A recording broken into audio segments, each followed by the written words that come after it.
Astaghfirullah. Bismillahirrahmanirrahim. Assalamualaikum warahmatullahi wabarakatuh.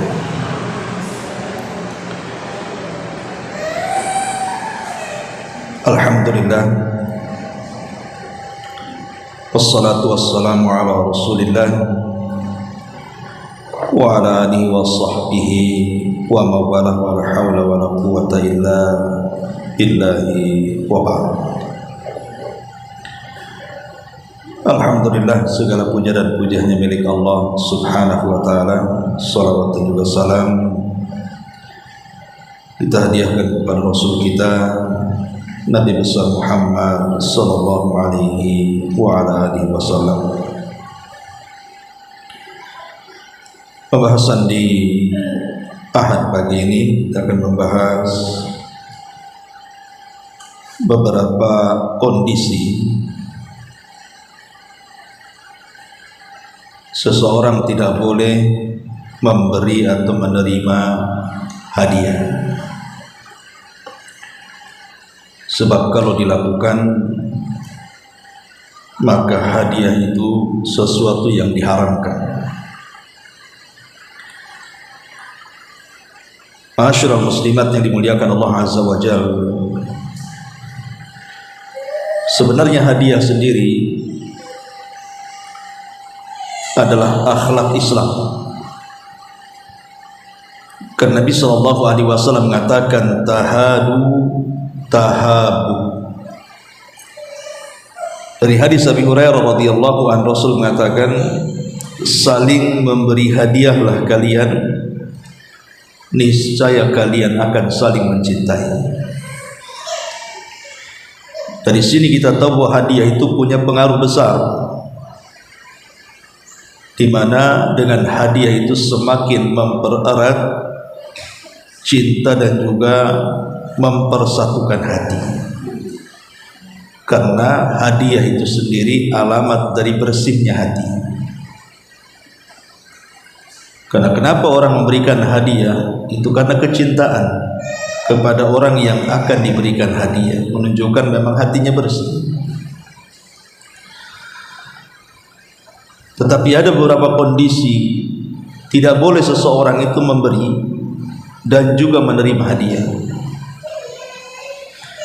Inilah yang kita akan jelaskan di pagi hari ini tentang beberapa kondisi haram hukumnya menerima dan memberi hadiah, dan nanti di akhir pembahasan baru kita membahas tentang seputar hadiah yang disyariatkan. Ma'asyiral muslimat yang dimuliakan Allah subhanahu wa ta'ala, yang pertama, kondisi seseorang tidak boleh menerima hadiah adalah hadiah dalam bentuk riswah, atau bahasa kitanya mungkin suap. Di masyarakat terkadang istilah suap ini disamarkan, dan sebagian mereka menganggap suap ini dijadikan sebuah nama dalam nama hadiah. Jadi hadiah itu yang disebut, tetapi hakikatnya di balik hadiah itu sebenarnya rasuah ataupun suap. Ataupun mungkin dengan cara yang berbeda.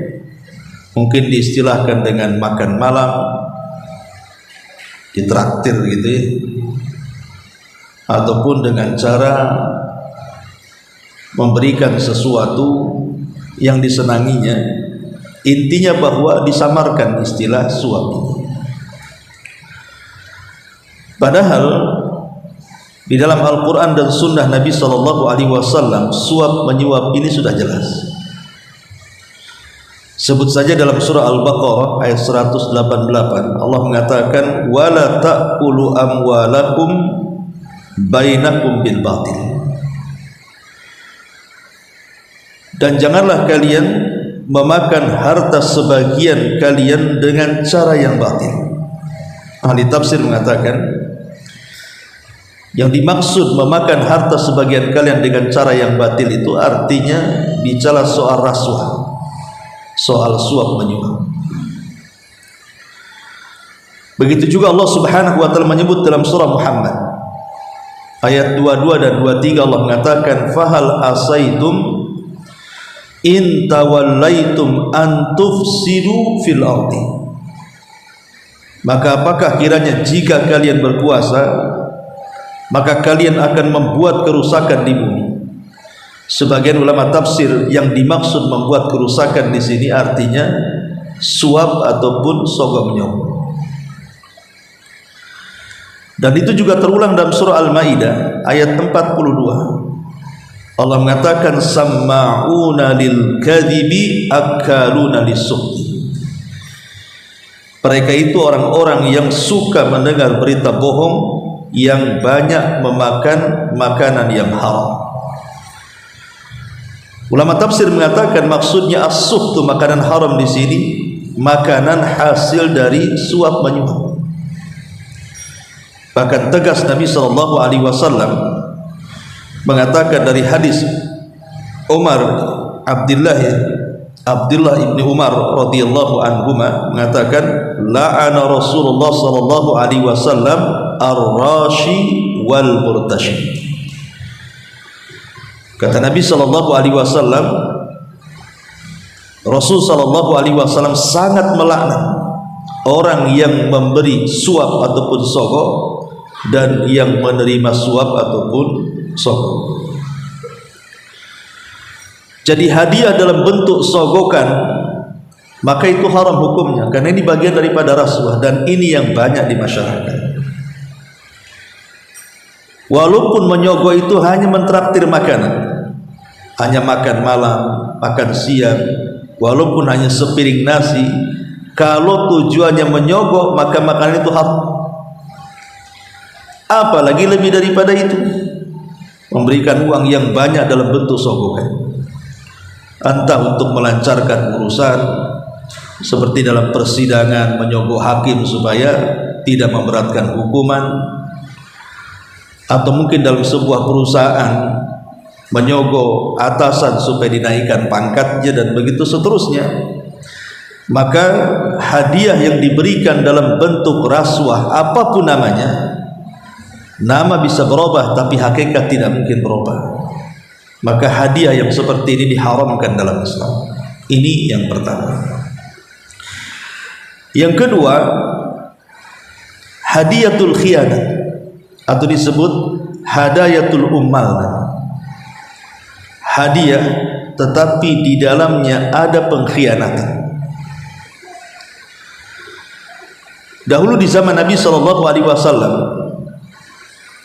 jadi Nabi itu pernah mempekerjakan seorang dari Bani Asad namanya Ibnu Lutbiyah. Ada seorang sahabat namanya Ibnu Lutbiyah untuk mengurus zakat. Jadi Ibnu Lutbiyah ini betul-betul dia melaksanakan apa yang diperintahkan Nabi. Dia datang kepada orang-orang kaya yang sudah waktunya mengeluarkan zakat, kemudian dipungut zakatnya. Masalahnya orang-orang kaya itu kan merasa berterima kasih karena mereka tidak mengantarkan hartanya tetapi dijemput. Sebagai tanda terima kasihnya, maka orang-orang kaya itu memberikan tip. Ini harta zakat untuk Nabi, ini tip untukmu karena kamu sudah datang kemari. Dapatlah tip banyak dia.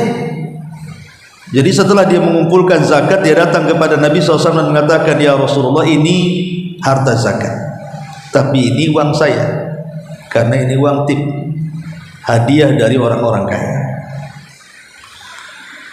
Maka kemudian Nabi SAW langsung marah dan mengatakan, ma balul amil nab'athuhu fayati fayaqulu hadza laka wa hadza li fahallan jalasa fi baiti abihi wa ummi fayandur ayuhda lahu amla walladhi nafsi biyadi la ya'ti bi syai'in illa ja'a bihi yaumal qiyamah yahmiluhu ala raqabatihi in kana ba'iran lahu ru'a aw baqarah lahu khuwar aw syat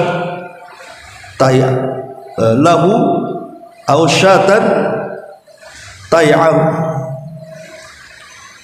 Kata Nabi SAW,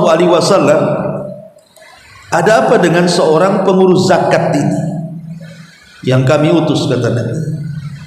Tiba-tiba dia datang dengan mengatakan, ini untukmu dan ini hadiah untukmu. Cobalah kalau seandainya dia duduk saja di rumah ayahnya atau ibunya, cermati dia apakah dia akan dapat hadiah atau tidak.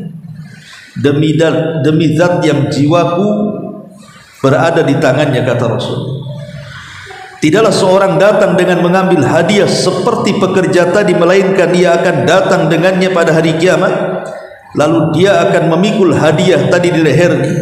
Jika hadiah yang ia ambil adalah unta, maka akan keluar suara unta. Jika hadiah yang diambilnya adalah sapi betina, maka akan keluar suara sapi betina.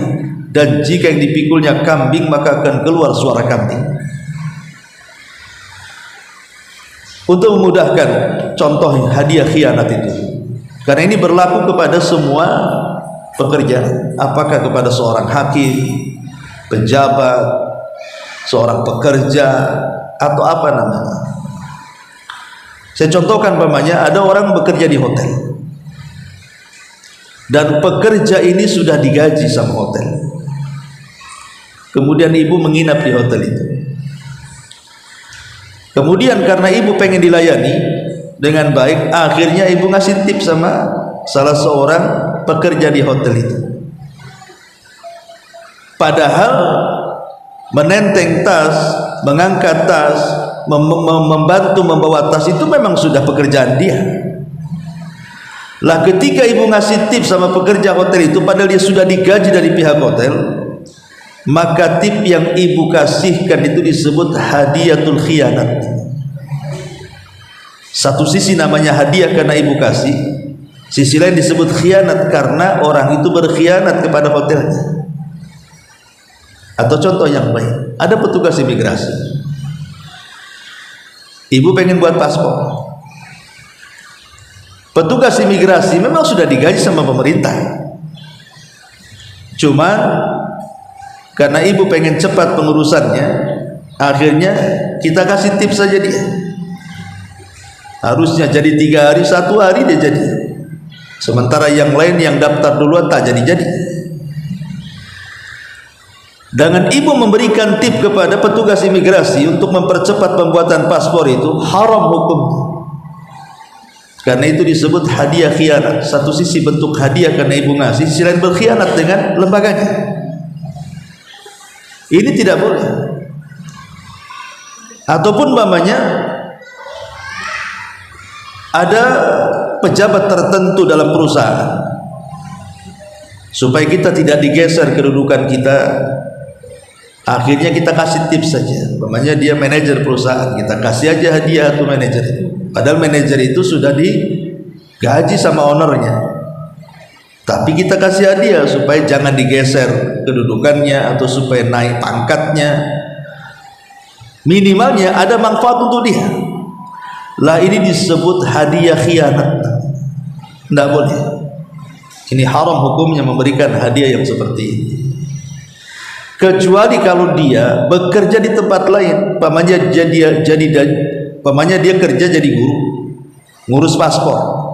Kan gak ada hubungannya, karena dia tidak bekerja di imigrasi, dia tidak digaji oleh imigrasi kan, dia digaji oleh sekolahan.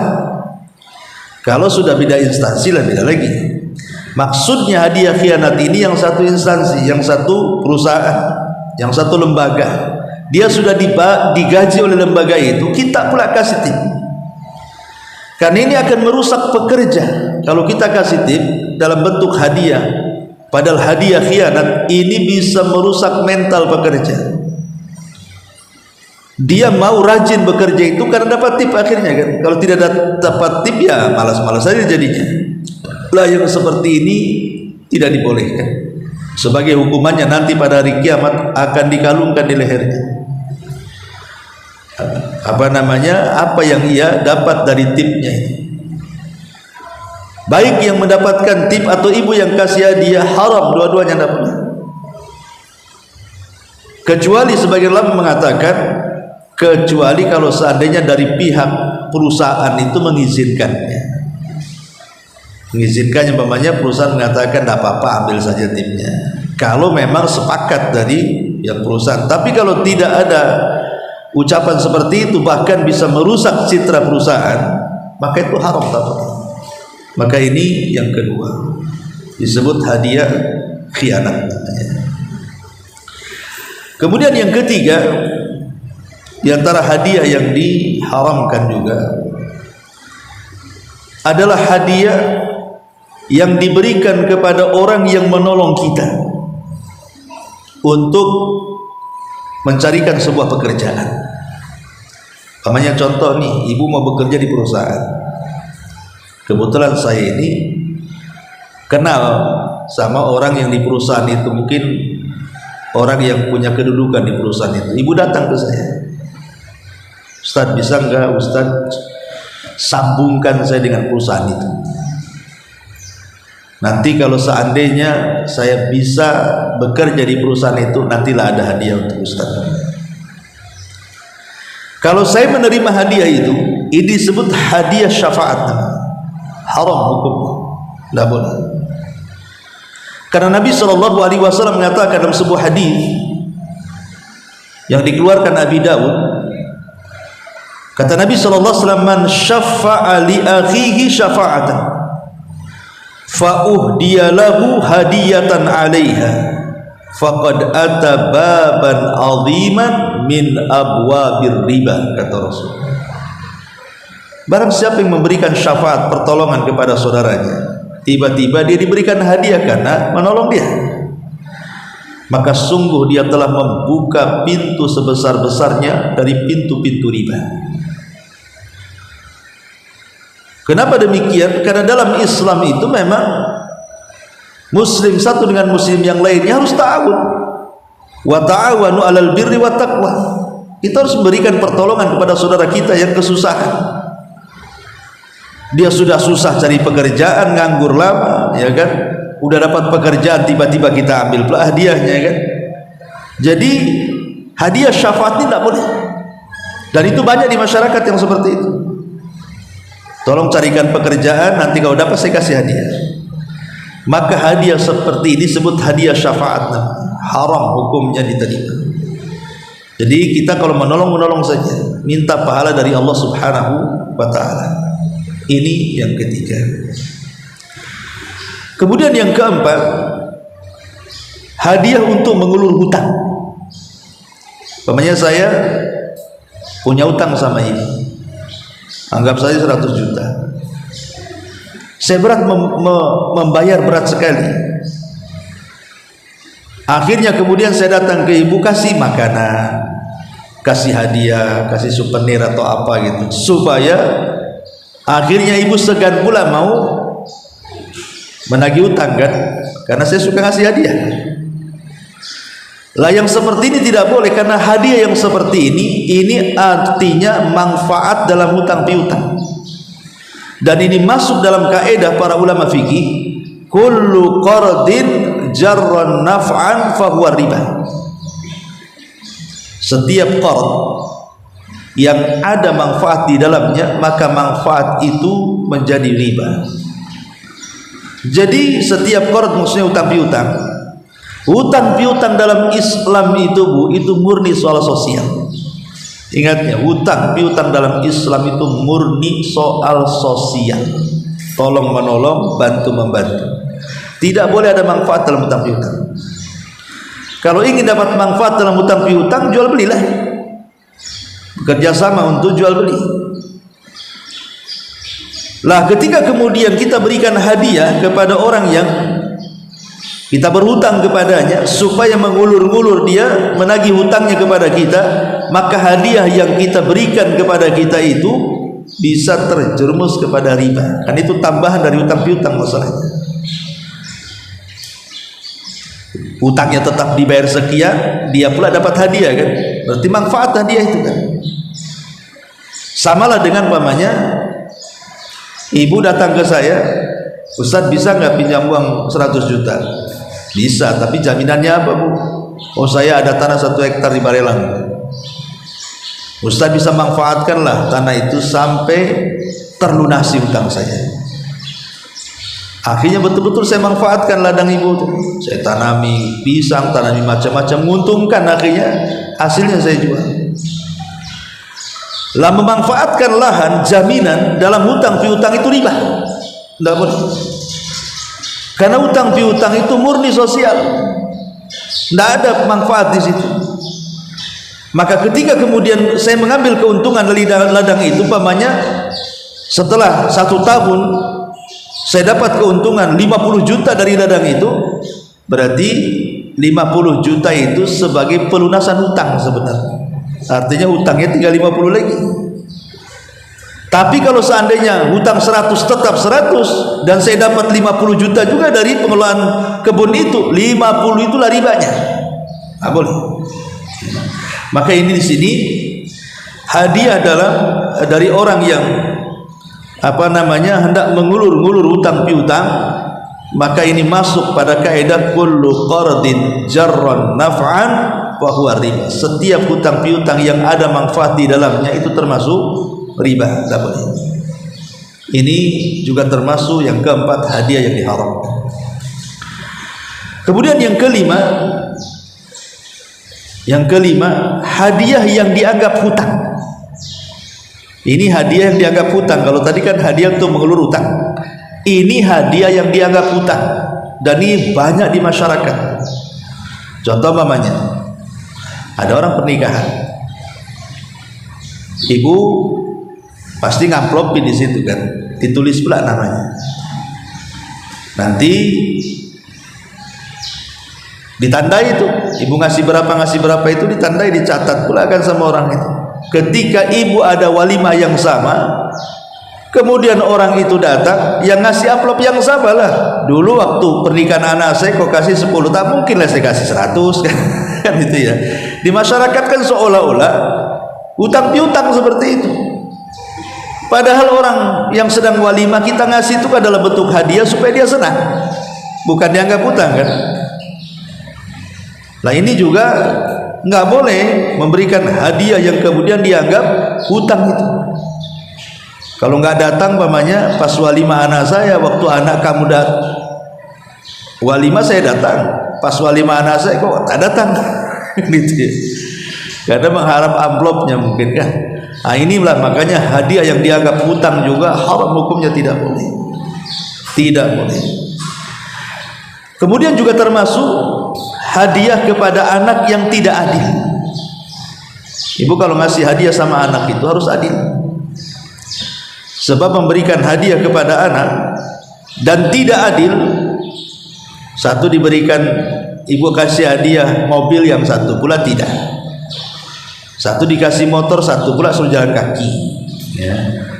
Jadi kalau ngasih hadiah kepada anak itu harus adil. Tentu adil di sini yang menempatkan sesuatu pada tempatnya. Tidak mungkin anak kuliah ibu kasih hadiah motor, anak baru mencret, bayi baru keluar gitu kan, kasih motor pula, tidak bisa lah bayi naik motor kan gitu ya. Maksudnya adil di sini menempatkan sesuatu pada tempatnya. Ya tahulah hadiah untuk anak SD dengan anak kuliah kan beda kan gitu, tapi sama-sama kasih hadiah. Jangan sampai kemudian menimbulkan kecemburuan di sini, akhirnya anak itu cemburu, bisa bertengkar. Makanya Rasul mengatakan, i'dilu baina auladikum fin nakhli kama tuhibbuna an ya'dilu bainakum fil birri wal lutfi. Bersikaplah adil di antara anak-anak kalian dalam hibah, sebagaimana kalian juga menginginkan mereka berlaku adil kepada kalian dalam berbakti dan berlemah lembut. Jadi di sini ada timbal balik. Ketika kita ngasih hadiah sama anak kita, nanti anak kita itu sayang dengan kita kalau sudah tua. Itu maksudnya. Ketika kemudian salah satu anak tersakiti karena yang lain dapat, dia tidak, dia pula nanti menyakiti orang tua, jadi dendam gitu maksudnya. Makanya disuruh adil. Karena ada kisah disebutkan dalam sebuah hadis, Jadi dari Nu'man ibn Bashir radhiyallahu anhu dia mengatakan, sa'alat ummi abi ba'dal mauhibati fawahabaha li. Ibu saya, kata Nu'man, meminta hibah kepada ayah lalu memberikannya kepada saya. Kemudian faqalat, tiba-tiba ibunya berkata, la arda hatta ushhida Rasulullah. Saya tidak suka cara seperti ini sampai kita bertanya kepada Nabi. Akhirnya datanglah kemudian orang ini kepada Nabi SAW. Fa akhadha abi biyadi. Maka kemudian ayah saya membawa saya, ketika itu saya masih kecil, kata Nu'man, wa ana gulam. Fa'ata Rasulullah SAW, maka mendatangi Nabi SAW dan mengatakan, ya Rasulullah, inna ummi hadha ibnata rawahata talabat minni ba'dal mauhibati wa qad a'jabaha an ushhidaka ala dhalik. Qala ya Bashir, alaka ibnu ghairu hadha? Qala na'am. Qala fa wahabta lahu mithla ma wahabta li hadha? Qala la. Qala fala tushhiduni idzan fa inni la ushhidu ala jawri.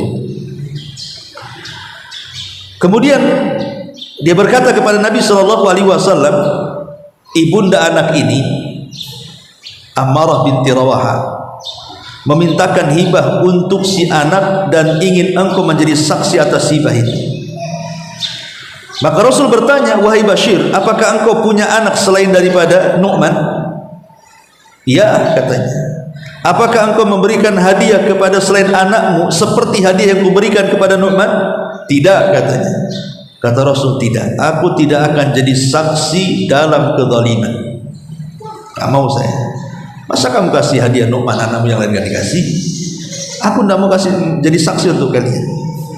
Dari sini kita tahu bahwa jangan sampai kemudian memberikan hadiah kepada anak-anak itu dengan tidak adil. Haram. Ya, ini akan jadi hukum karma bagi orang tuanya. Yang dikasih hadiah nanti mungkin sayang dengan kita kalau sudah tua. Yang gak dikasih hadiah apa gak dendam dia? Nah, yang seperti ini maka harus diperhatikan. Ma'asyiral muslimat yang dimuliakan Allah Azza wa Jalla, termasuk juga hadiah yang diharamkan adalah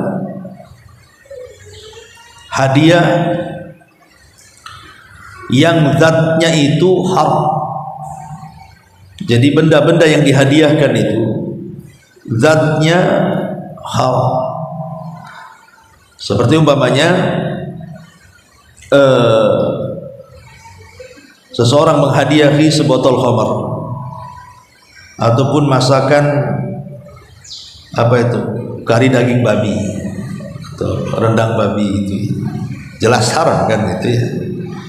Pokoknya yang zatnya haram, maka tidak boleh hadiah itu dari benda-benda yang diharamkan, yang jelas-jelas Allah Subhanahu wa taala haramkan, alat-alat musik dan yang semacamnya, maka tidak boleh.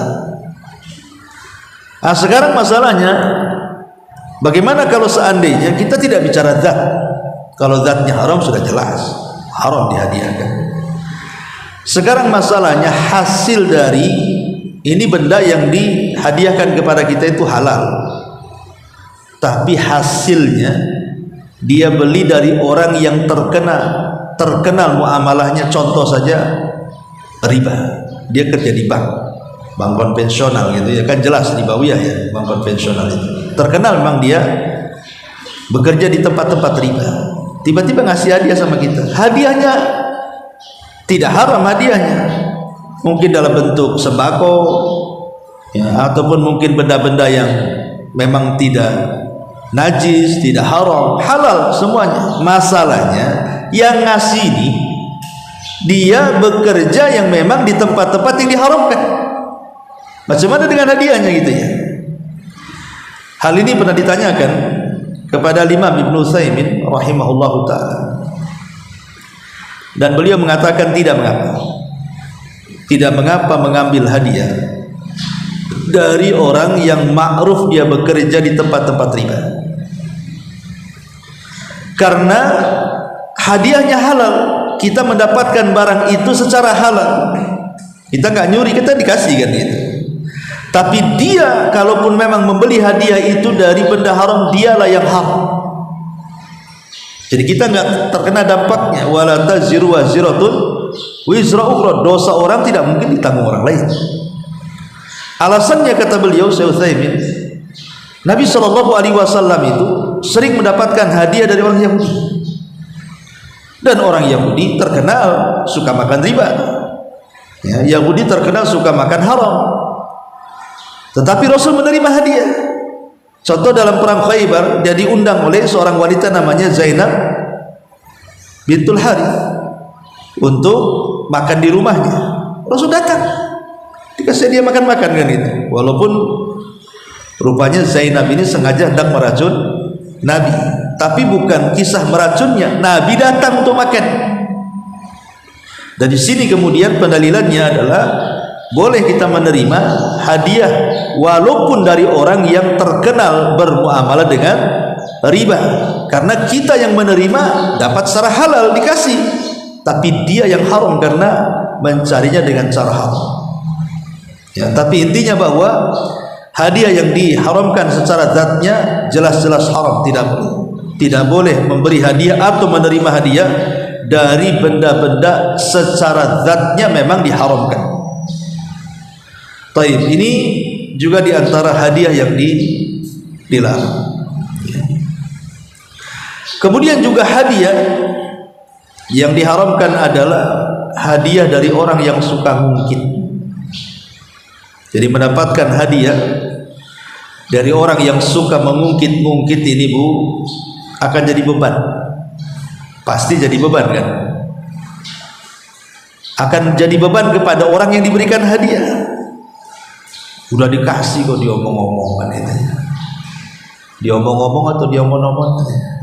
Intinya bahwa di sini tidak boleh, karena Nabi Allah Subhanahu wa taala mengatakan dalam surah Al-Baqarah, qaulun ma'rufun wa maghfiratun khairun min sadaqatin yatba'uha adha. Ucapan yang baik dan juga ucapan maaf itu lebih baik daripada sedekah yang diikuti dengan menyakiti. Kemudian Allah mengatakan di akhir ayat, ya ayyuhalladzina amanu la tubtilus shadaqatikum bil manni wal adha. Jangan kalian wahai orang-orang yang beriman membatalkan sedekah kalian dengan cara mengungkit-ungkit dan menyakiti. Jadi kalau ibu tahu nih, ini orang kalau kasih hadiah nanti ada masalah diungkit-ungkit nih, nggak usah udah terima hadiah. Ya, orang ini karakternya kayak gitu tuh. Kalau lagi baik sih baik dia ngasih hadiah, tapi kalau lagi ada masalah diungkit-ungkit pula dia hadiah itu, jangan diterima. Percuma, jadi beban hidup kita jadinya. Ya, seolah-olah kemudian berjasa sekali dia sama kita hanya gara-gara hadiah itu. Ujung-ujungnya ibu marah, ambillah hadiahnya balik saja kan itu, takut kemudian ibu emosi kan. Makanya sebaiknya jangan menerima hadiah dari orang yang suka mungkin-mungkin. Kemudian juga di antara hadiah yang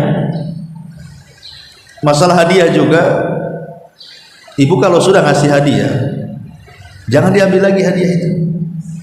Ya. Kecuali dalam beberapa kondisi boleh. Ya. Seperti umpamanya nanti saya jelaskan ketika bicara hukum hadiah. Saya jelaskan dulu tentang mengambil kembali hadiah yang sudah diberikan.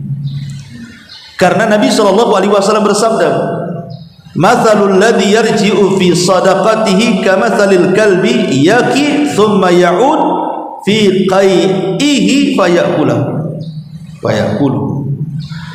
Perumpamaan orang yang meminta kembali sedekahnya adalah seperti anjing yang muntah, kemudian mengambil lagi muntahnya dan menelannya kembali.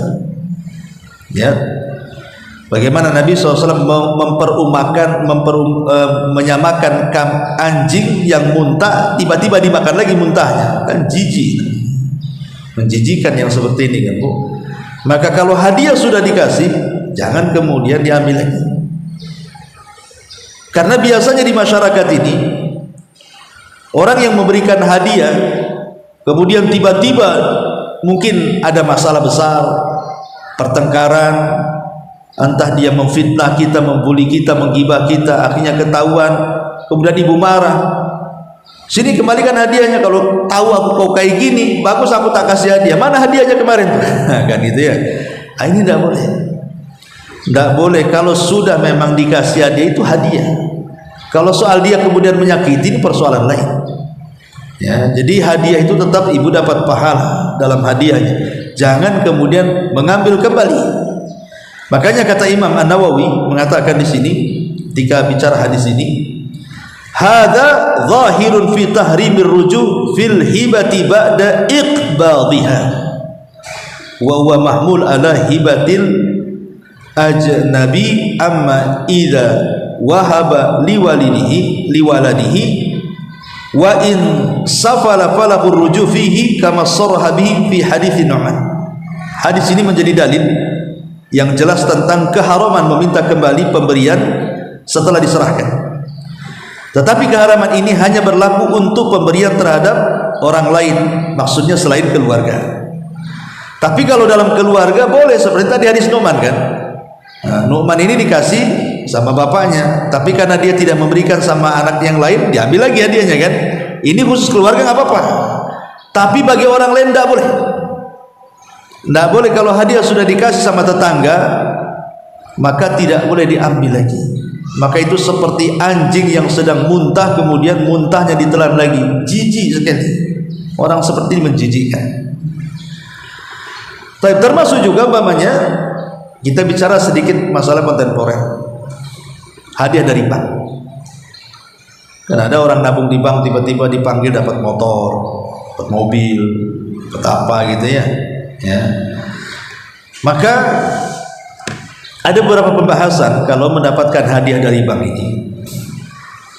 Pertama, mungkin karena kita memiliki tabungan di bank.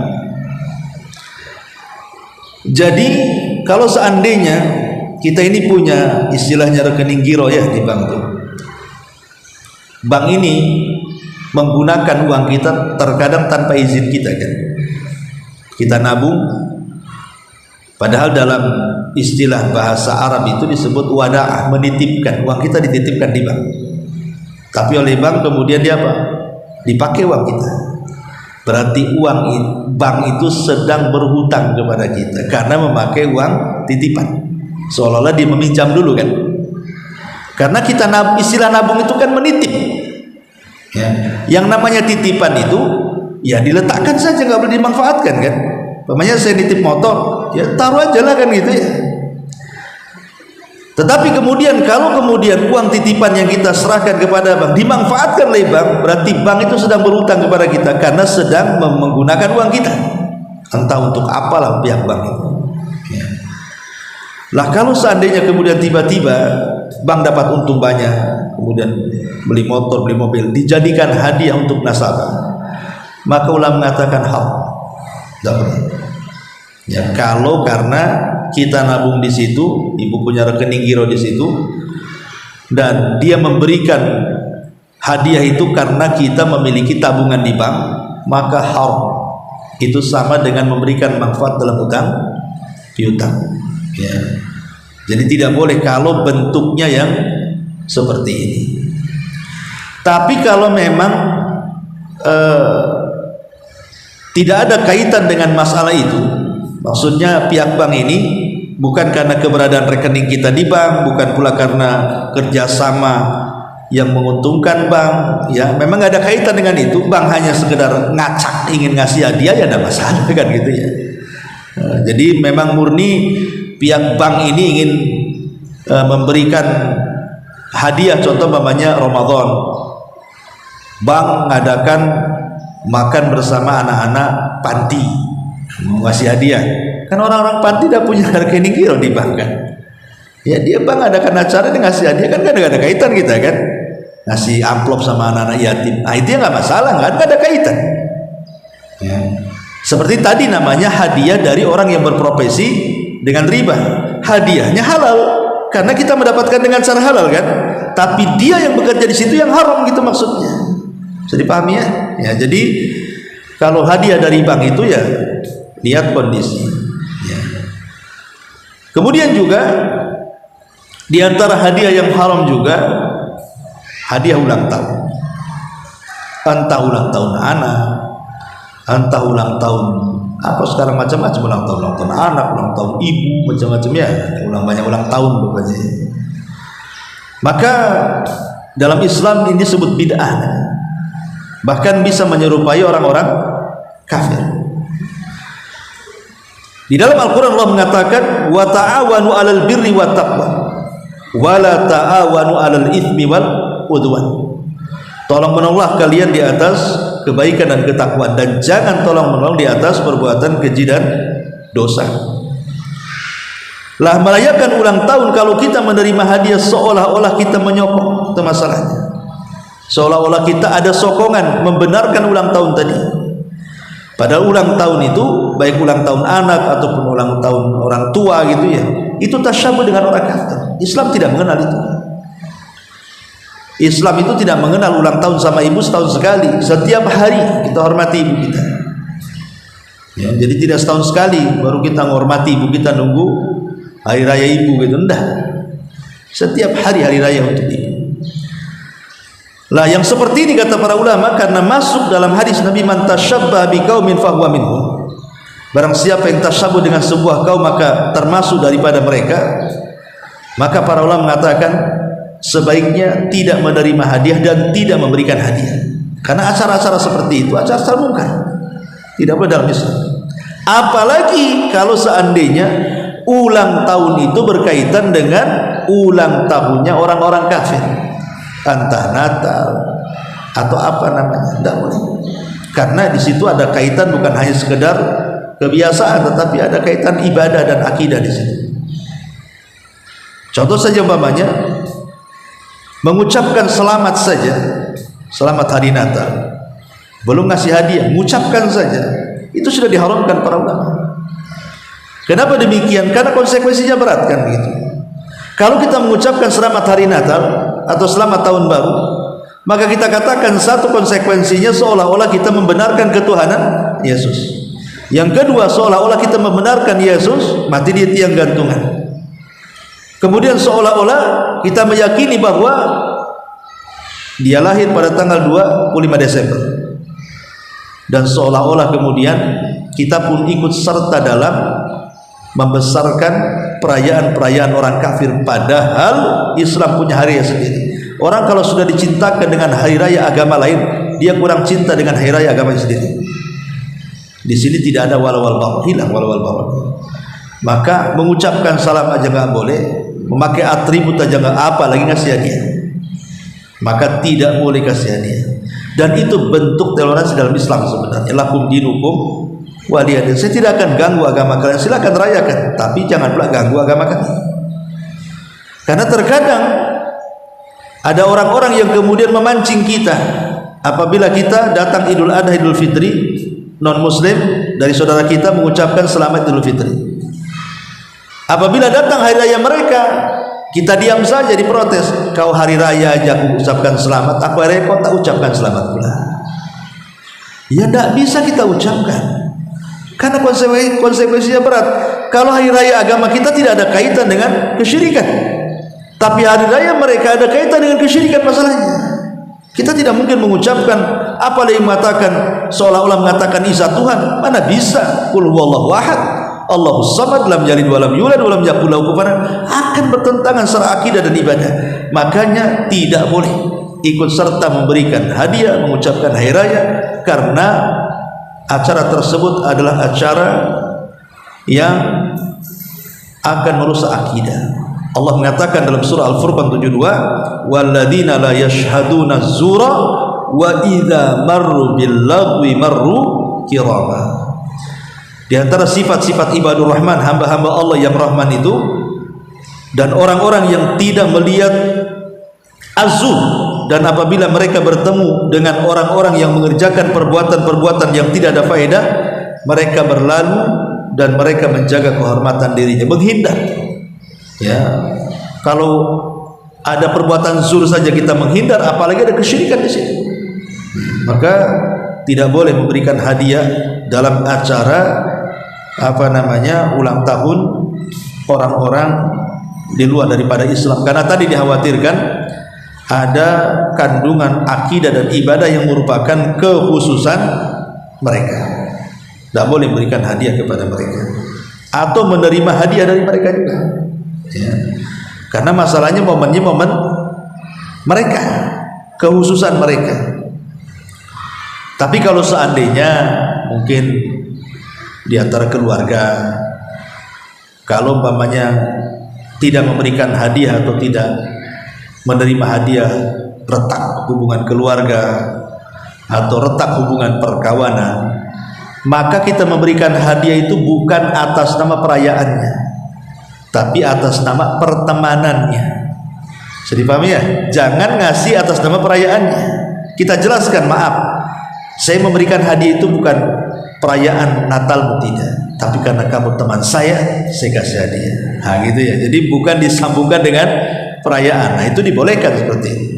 Itu dalam rangka, maksudnya kalau memang akan terjadi madaratnya lebih besar daripada manfaatnya kalau tidak memberi dan menerima hadiah, maka cari alasan lain. Tetap kita berikan hadiah tapi bukan karena perayaannya, karena kamu teman saya, gitu ya. Jadi ini juga yang harus dipahami. Itulah diantara hadiah-hadiah yang diharamkan. Kemudian juga diantara hadiah-hadiah yang diharamkan juga hadiah dalam rangka menyamarkan kebenaran. Umpamanya ada orang kafir, ya, entah dia terkenal orientalis atau suka menarik-narik orang supaya masuk ke agama dia, dan itu biasanya ada di tempat-tempat bencana. Biasanya datang orang kafir, memang kesannya kemanusiaan, tapi karena sudah makruf bahwa ini kalau rombongan ini datang itu bukan kemanusiaan, itu untuk mengambil hati orang-orang Islam supaya condong ke agama mereka dan masuk ke agama mereka. Dengan cara apa? Kasih hadiah, ya. Maka hati-hati nih kalau umpamanya ada bencana alam, gempa, tsunami atau apa namanya, akhirnya banyaklah kamp-kamp pengungsian di situ, datang dari berbagai macam atas nama kemanusiaan. Kalau atas nama kemanusiaan tidak ada masalah, karena menerima pemberian dari orang kafir selama tidak ada syarat halal. Asal jangan ada syarat, ya halal. Walaupun ada syarat tapi syaratnya tidak menyimpang, ada masalah. Tapi kalau sudah kemudian dia hendak menyamarkan yang batil menjadi benar, apalagi disuruh kita ini masuk ke agama mereka, ini sudah nggak boleh. Jangan terima hadiah, karena hadiah seperti itu dalam rangka menyamarkan kebenaran namanya, ya. Jadi tidak boleh. Termasuk juga hadiah kalau seandainya dengan hadiah itu supaya mendapatkan keuntungan besar. Jadi hadiahnya tidak ikhlas, hadiah itu supaya dapat keuntungan saja. Kalau tidak dapat keuntungan, nyesel dia. Hadiah apa kayak gini?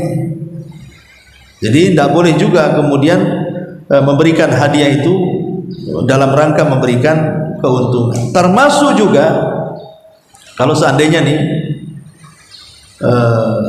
hadiah yang berkaitan dengan yang ma'ruf, umpamanya ada hadiah promosi. Ada yang mengatakan bahwa hadiah yang berupa promosi ini, umpamanya ada sebuah perusahaan, jadi sebelum kita membeli barang itu, terkadang dia kasih hadiah dalam bentuk promosi, entah dalam bentuk benda yang akan dijual dia, dikasihkan souvenir atau apa kan, supaya kalau kita ke rumah nampak nih, oh bagus juga, saya perlu beli banyak nih, gitu kan. Akhirnya dia kasih dulu gratisan sama kita kan, supaya kemudian sampai di rumah itu terpikir ingin beli banyak. Nah, ini kan perusahaan ngasih hadiah kan, berupa sampel gitu ya, dia kasih hadiah kepada kita. Lah yang seperti ini memang menjadi khilaf para ulama. Kalau memang benda yang dibeli setelahnya itu sesuai dengan sampel, artinya tidak ada gharar, jelas. Ya, dikhawatirkan sampelnya lain, bendanya pula beda. Nah, gitu ya. Nah, itu yang menjadikan ulama kemudian ada yang mengharamkan, ada yang membolehkan. Artinya kalau sampelnya sama, berarti hilanglah di situ larangannya, gharornya hilang di situ. Tapi terkadang ada juga sampelnya beda, setelah kita beli rupanya jauh dari sampelnya atau ada perbedaan. Nah, itu gharor namanya. Maka hadiah promosi seperti ini jadi haram hukumnya kan. Nah, ini juga harus dipahami. Ya, kalau ada souvenir atau umpamanya di minimarket ibu belanja, di situ ada hadiah-hadiah kan. Lah hadiah-hadiah yang disediakan di minimarket itu kan ada beberapa kemungkinan. Ya. Kemungkinan dalam bentuk undian. Ibu harus beli undian, kemudian diundi, ibu dapat, itu judi, nggak boleh. Hadiahnya dalam bentuk judi kan, karena kita membeli masalahnya. Ya. Kemudian yang kedua, tidak dalam bentuk membeli undian. Pokoknya siapa yang belanja di situ dapat hadiah. Nah, itu tidak ada masalah. Kemudian juga yang ketiga, kalau seandainya dalam belanja itu, umpamanya kuponnya karena kita belanja di situ, kalau harga belanjanya normal ya memang gula sekian, ini sekian, kemudian kita dapat kupon, ulama mengatakan tidak ada masalah. Kan kita tidak mengejar hadiahnya, kita sedang belanja di situ. Tapi kalau seandainya harganya sudah tidak normal, nah berarti sengaja dari pihak minimarket potong dari situ untuk hadiah kan? Nah, itu yang tak boleh. Ya, jadi hal-hal yang seperti ini juga harus dipahami. Ini kan hadiah-hadiah yang takutnya terjerumus kepada yang diharamkan Allah Subhanahu wa ta'ala. Termasuk dalam perlombaan juga. Dalam perlombaan, kalau umpamanya ada 3 tim sepak bola, urunan sejuta, siapa yang menang, kamu dapat 3 juta. Itu tidak boleh. Itu namanya judi taruhan. Hadiah seperti ini. Lain kalau ada pihak keempat. Saya pihak keempat, saya punya hadiah, kalian bertaruh, siapa yang menang saya kasih. Itu nggak masalah ya. Nah, ini juga masuk dalam hadiah-hadiah yang tidak boleh. Baik. Adapun hadiah sendiri ada beberapa poin ya, masalah hadiah yang harus dipahami. Pertama, balaslah setiap orang yang memberikan hadiah kepada ibu. Karena disebutkan oleh Aisyah Ummul Mukminin radhiyallahu anha, dia mengatakan kana Rasul sallallahu alaihi wasallam yaqbalul hadiyata wa yuthbit 'alaiha. Nabi sallallahu alaihi wasallam suka menerima hadiah dan suka membalas hadiah. Rasul itu tidak pernah melupakan kebaikan orang. Jadi kalau tetangga kita ngasih hadiah berupa umpamanya ya ngasih lauk makanan, mungkin dia masak rendang, masak sayur asam, masak apa, ngirim ke ibu gitu. Nah, ibu nanti besok kemarin dia ngasih sayur asam, nah sekarang saya ngasih rendang lah sama dia. Jadi balas ya. Itu kebiasaan Nabi SAW. Tetapi masalahnya ada orang-orang yang berikan hadiah kepada kita terlalu wah sehingga kita tidak bisa membalasnya. Bagaimana cara membalasnya? Maka disebutkan dalam hadis Abdullah bin Umar radhiyallahu anhu, kata Nabi SAW, man sa'alakum billahi fa'atu wa man da'akum fa'ajibu wa man ahdalakum fakafi'uhu fa illam tajidu ma tukafi'uhu fad'ulahu. Kata Rasul, siapa yang meminta kepada kalian menyebut nama Allah, kasih walaupun dia kaya. Ngemis, sumpah pula dia, walaupun dia keluar dari mobil Mercedes, kalau dia ngemis kemudian menyebut nama Allah, kasih. Kalau tidak berdosa gitu, bukan karena dia kayanya, tapi karena nama Allah yang disebut. Umpamanya ada orang keluar dari mobil Fortuner, tiba-tiba datang, demi Allah bu, anak saya sakit, saya tidak punya biaya, tolong saya, kasih saya. Dia sudah billahi wallahi, sudah menyebut nama Allah di situ, ibu kasih. Kalau tidak ibu berdosa. Jangan ibu, apa kok ini pakai Fortuner kok minta-minta. Jangan, nggak boleh. Karena dia sudah menyebut nama Allah ya. Walaupun orang kaya, soal urusan dia benar, urusan dia salah, urusan dia, tapi kita mengagungkan nama Allahnya, bukan orangnya. Ini satu. Kemudian kata Rasul, wa man da'akum fa'ajib, siapa yang mengundang kamu maka datang, undang walimah datang, undang akikah datang. Dan siapa yang memberikan hadiah kepadamu, kata Rasul, balas hadiah itu. dan kalau tidak bisa membalasnya, doakan dia. Jadi kalau kita tidak bisa membalas karena hadiahnya terlalu terlalu spesial, saya tidak bisa membalas seperti dia, apa yang harus saya balas? Minimalnya doakan. Nah, begitulah cara membalasnya. Dan ibu jangan berpikir hadiah itu harus spesial, tidak. Hadiah itu nggak masalah walaupun jumlahnya sedikit, karena Nabi SAW pernah menyebutkan di hadapan para wanita, ya nisa al muslimat la tahkiranna jaratan li jaratiha walau firsina syatin, kata Rasul. Wahai para wanita muslimat, tetaplah memberi hadiah pada tetangga kalian walaupun hanya kaki kambing yang kalian berikan, walaupun hanya remeh, maksudnya walaupun tidak bernilai, tidak masalah ya. Karena terkadang kalau kita terus-terusan ngasih hadiah walaupun ya sedikit, lama-lama orang itu menganggap kita orang baik. Itu orang baik itu, dia kasih makan sama saya, padahal saya banyak juga makan di rumah. Nah, tapi akhirnya kan dicap kita orang baik di situ. Nah, kemudian juga rajinlah memberikan hadiah, baik kepada tetangga, apalagi suami istri ya, karena itu bentuk daripada menanamkan saling cinta di antara kaum muslimin dan bisa menghilangkan perasaan dengki, dendam, hasud, itu hilang dengan memberikan hadiah. Artinya bisa membersihkan hati ya. Dan hendaklah menerima hadiah, jangan ditolak, jangan ditolak. Kalau ada orang datang ngasih hadiah, jangan ditolak. Ngapain dia ngasih sayur, kemarin udah kasih basi. Nggak boleh, nggak masalah, basi kan harus nggak dimakan kan. Yang penting jangan melukai perasaan orang. Nggak mau, pasti masakanmu asin kan. Tersinggung lah.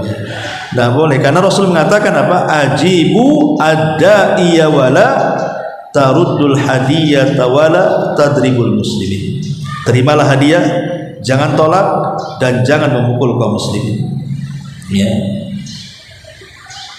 Jadi banyak sedikit terima.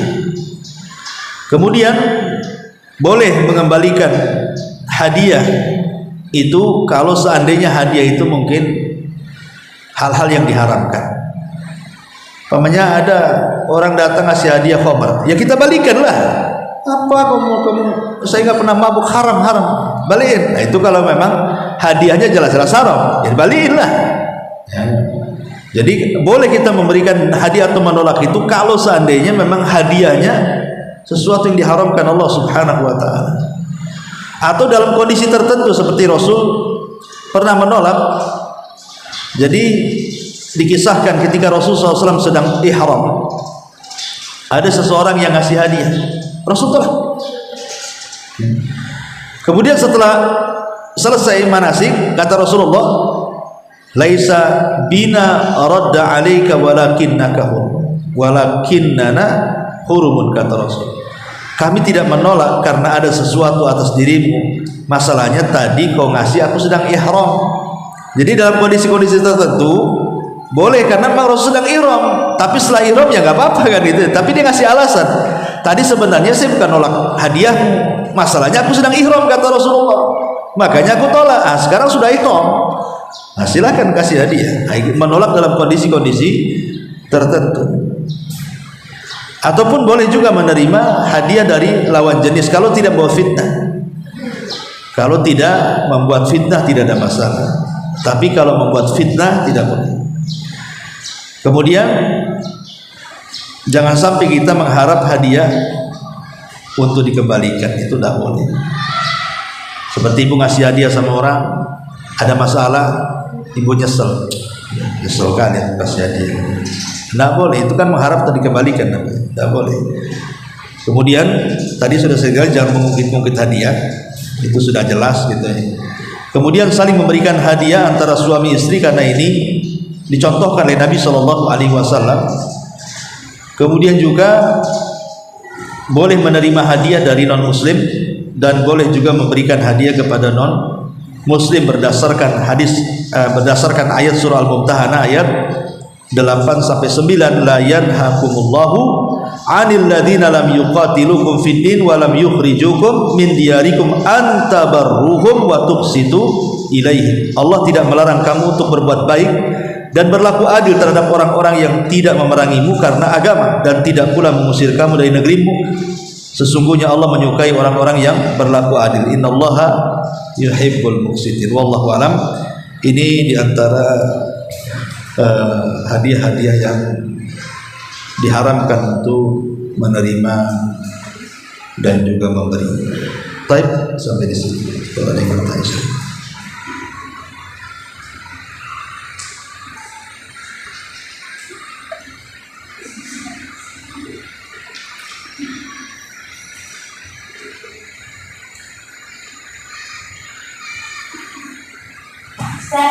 Ya.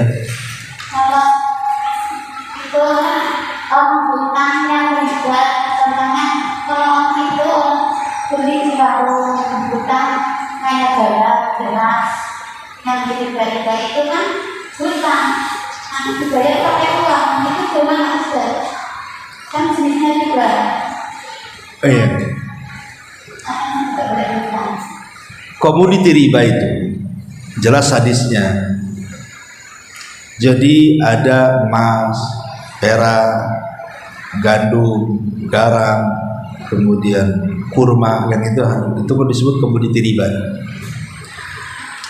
Kalau menukar emas dengan emas, artinya yang sama-sama komoditinya emas dengan emas, maka dua syarat: harus cash, kontan, kemudian sama timbangannya. Tapi kalau beda komoditi, umpamanya emas dengan kurma, dengan gandum, tukar gitu ya, maka itu tidak ada, harus dua syarat. Ada yang mengatakan cukup cash saja, walaupun beda timbangan tidak masalah. Iyalah, beras satu karung dengan beras satu karung tidak mungkin ditukar. Logikanya kan begitu. Tapi masalahnya kebanyakan kesalahan orang beli emas itu kadang-kadang tukar tambah. Dalam satu transaksi itu riba. Jual dulu emas kita, baru kita beli emas baru. Sebab kalau seandainya kita ini menukar emas dengan emas lama dengan emas baru, kemudian kita menambah dengan timbangan yang sama, alasannya karena yang saya lama yang itu baru, atau saya jenis lama atau itu jenis baru, atau mungkin saya model lama ini model baru, tapi timbangannya sama. Kemudian dengan tambahan-tambahan itu riba. Maka supaya jangan jadi riba, jual dulu emas kita, dapat duit, kalau kurang tambah, kalau pas alhamdulillah, itu yang paling selamat. Kalau ngutang dengan emas, ya bayar dengan emas. Jadi utang dengan pamannya, ada uang utang dengan dirham ya, dengan dinar, pakai uang dinar kan? Nah, kan ada uang dinar yang kecil tuh. Maka dia harus membayar dengan dinar juga. Karena bagaimanapun kalau dibayarkan dengan selain itu, terkadang ada kurang, ada lebih. Jadi kalau dulu pinjam emas 1 gram, ya dibayar dengan emas 1 gram sekarang. Ya, jadi kan nggak merugikan yang meminjamkan namanya. Sebab kalau umpamanya dulu kan harga emas cuma 500, ya saya bayar 500 lah. Nggak bisa, mas sekarang udah 1 juta. Ini kan rugi jadinya kan. Karena memang kok emas itu memang itu mata uang yang paling handal dari dulu sampai sekarang, itu nggak pernah turun. Lain dengan dolar, euro dan yang lainnya kadang turun naik. Kalau emas sudah stabil. Wallahu a'lam.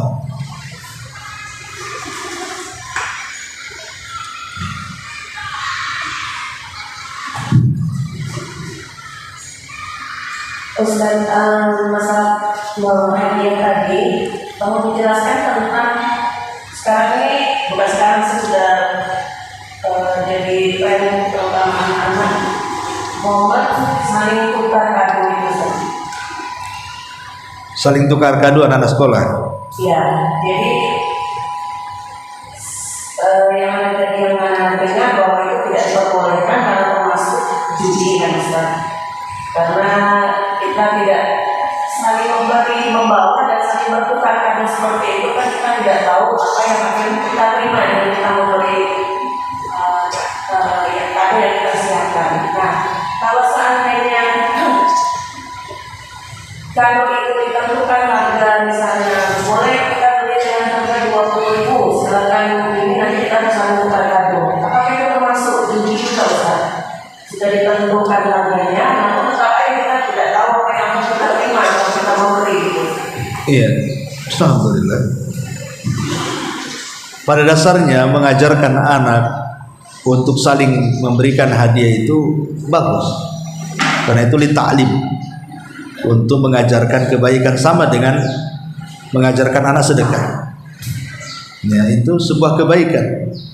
Litarbiyah, lita'lim, untuk mengajar supaya jadi kebiasaan anak itu kalau sudah besar ada pelajaran untuk bersedekah atau untuk memberikan hadiah.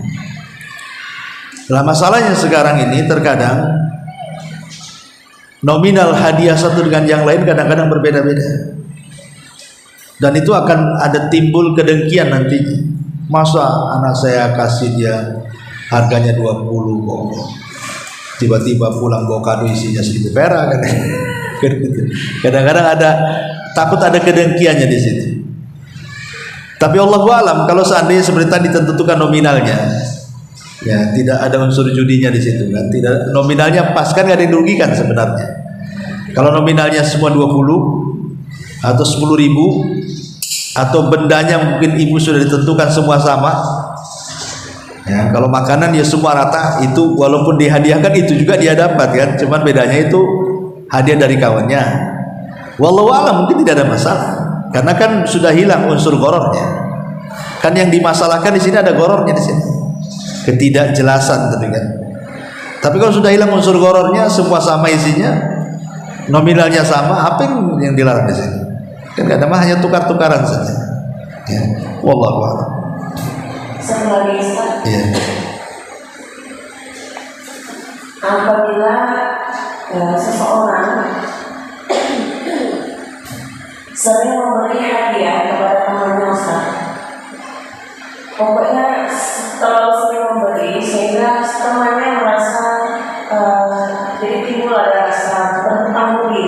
Mungkin dia tidak mampu membalas sebesar apa yang diberikan temannya, sehingga dia mengungkapkan bahwa jangan seperti itu. Jadi maksudnya jangan terlalu sering memberi, tapi yang temannya yang memberi ini selalu berkata bahwa tak mengapa gitu loh. Ini gimana posisi kedua ini Ustaz, yang memberi dan yang menerima ini Ustaz? Ya, kita lihat dohirnya saja Bu. Kalau yang memberi memang dia karena Allah, dia mau beramal soleh, apa masalahnya? Kemudian yang menerima ya untuk menyenangkan hati pemberi, nggak ada masalah, apa masalahnya? Selama kan tadi tidak ada keuntungan di situ, nggak ada utang. Namanya dia ngasih dan saya terima itu halal. Jadi setiap pemberian itu halal. Walaupun yang memberi saya katakan tadi bermuamalah di tempat-tempat haram, yang haram dia, tapi saya akan dapat dengan cara halal karena dikasih. Ya. Tidak ada masalah, apa masalahnya? Cuman kan perasaan aja. Secara hukum tidak ada masalah. Boleh jadi mungkin saling memberikan hadiah itu supaya makin akrab, makin senang, makin ini. Ya makanya tadi Rasul memberikan kaedah, kalau dia memberikan hadiah, kasih hadiah balik, walaupun tidak sebanding. Umpamanya dia ngasih uang banyak sama kita, setiap datang karena kita orang susah, kadang kasihlah 100, 200 beli beras, ya kan itu. Ya boleh jadi mungkin dari 100 itu kita belikan apa, mungkin dia punya anak, punya ponakan, nggak ada apa kan, nah, kasihlah dia. Kalau memang kita tidak bisa ngasih hadiah kepada orang, ngasih hadiah karena dia udah kaya, ngapain juga, mungkin dia punya anak, kasih anaknya. Kasih. Kalau memang sama sekali nggak bisa memberikan, ya doakan baik-baik supaya dia senang. Karena kan ada orang yang memberikan hadiah itu memang ingin sedekah dia, apalagi tahu dia orang susah, ya ingin dapat pahala dari situ, ataupun ingin supaya ada keakraban, supaya saling cinta di situ. Ya tidak ada masalah sih, saya kira nggak ada masalah. Jangan ada perasaan macam-macam lah. Ini kan syariat masalahnya. Ada syariat, kecuali kalau sudah nampak ada gejala-gejala yang berarti ada maksudnya, seperti orang nggak pernah senyum kok senyum-senyum, ada apa ini? Nah, gitu kan. Kalau sudah ada maksudnya, pamannya udah datang, saya kan sering ngasih, tolonglah bantu saya lah. Oh, rupanya untuk dibantu, itu udah lain namanya. Nah, kalau sudah ada tanda-tanda ke situ ya jangan diterima, berarti dia memberikan hadiah itu karena ada keuntungan di masa depan. Nah, itu tidak boleh, nggak boleh diterima. Ya, wallahu a'lam. Ustaz, Iya. saya mau tanya. Boleh.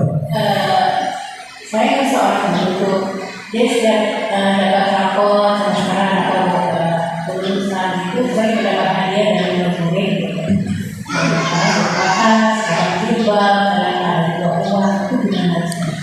Kalau dari pihak sekolahnya mengizinkan nggak masalah. Jadi sepengetahuan pihak yayasan, kalau memang yayasan, gitu ya. Kemarin saya buat yayasan, saya bangun sekolah, kemudian ada guru ngadu, Ustaz, kalau ada yang ngasih hadiah, terima nggak? Ambil aja, nggak ada masalah. Masalahnya kalau dari pihak yayasan tidak tahu, atau dari pihak sekolah tidak tahu, sembunyi-sembunyi pula dia dapat hadiah. Hadiah itu milik sekolah jatuh, bukan milik kita. Kalau tidak sepengetahuan sekolah, itu jatuhnya ke sekolah. Makanya kalau bisa izin ke pihak sekolah, ya ke yayasan lah. Gimana sih kalau saya dapat hadiah? Kalau pihak sekolah ambil aja, ya udahlah, ambil halal. Berarti bukan termasuk hadiah khianat tadi. Kita tidak mengkhianati sekolah kita kan itu. Karena dikhawatirkan ada kecemburuan dari guru yang lain. Kok ini dapat, ini nggak dapat, itu dapat, ini nggak dapat. Kok ini yang bagus, itu hadiahnya tak bagus. Nah, itu yang dikhawatirkan, jadi ramai jadi. Iya, wallahu a'lam. Satu lagi Ustaz. Iya. Ini tentang pinjaman ya Ustaz. Pokoknya saya punya uang gitu ya. Terus ada orang datang, kayaknya memang benar-benar butuh gitu. Jadi kan bayar juga, saya kasih pinjam dengan uang orang itu gimana sih? Uang orang itu uang titipan. Pokoknya saya mau butuh uang Sekolah. ya, sekolah gitu ya. Bendara. Tabungan gitu ya. Karena teman atau orang yang memang butuh gitu, tapi insya Allah itu pasti kembalikan. Cuma itu gimana? Tidak boleh, Bu. Nggak boleh. Karena itu akan melanggar amanah. Hanya ada bendahara sekolah. Sekolah kan mempercayakan ibu supaya aman uang itu. Ketika kemudian meminjamkan ke orang lain tanpa sepengetahuan pihak sekolah, itu berarti sudah tidak aman. Karena belum tentu orang yang dipinjami butuh itu dia bisa mengembalikan. Kecuali ibu bisa dapat, ibu yang jamin. Kalau dia nggak bisa bayar, saya yang bayar. Kan gitu. Itu pun sebenarnya juga tidak boleh. Kenapa nggak pakai uang ibu sendiri? Kenapa pakai uang orang kan gitu ya? Jadi itu kaitannya dengan masalah amanah. Sebaiknya tidak, ya sebaiknya jangan. Kecuali mungkin darurat, kalau nggak dibantu mati, nah malah itu ceritanya. Ini kalau masih dibantu bisa mati nih. Rumahnya lagi di operasi, dia butuh duit kan gimana? Itu namanya akhaffu dararain. Saya kalau ngambil uang nggak boleh, ya. Tapi kalau nggak dibantu celaka dia. Itu namanya ada dua kerusakan. Nah, kita ambil yang paling rendah kerusakannya. Nah, itu kalau dalam kondisi seperti itu disebut dalam kaidah itu akhaffu dararain, artinya mengambil yang paling rendah madaratnya. Jadi gimana? Soalnya ya udah sering ada masuk itu caranya untuk ya uang itu kembali sih.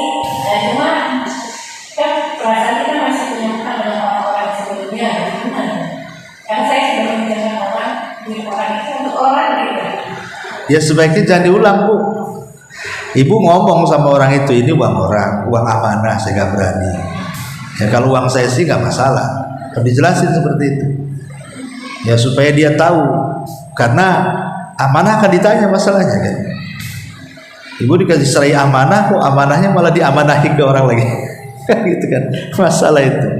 Ya sebaiknya ya kita tidak tahu, walaupun sekarang ada orang baik, pas kena apesnya, Bu. Namanya manusia itu tidak berputar dalam satu kondisi, pasti ada ujian. Betapa banyak awalnya baik, akhirnya pula berkhianat. Betapa banyak awalnya ya terdesak, akhirnya keenakan. Nah, itu kan masalahnya. Wallahu a'lam. Sudah jam 10. Ya. Subhanallah, hamdika, asyhadu an la ilaha illa anta, astaghfiruka wa atubu ilaik. Allah Taala. Assalamualaikum.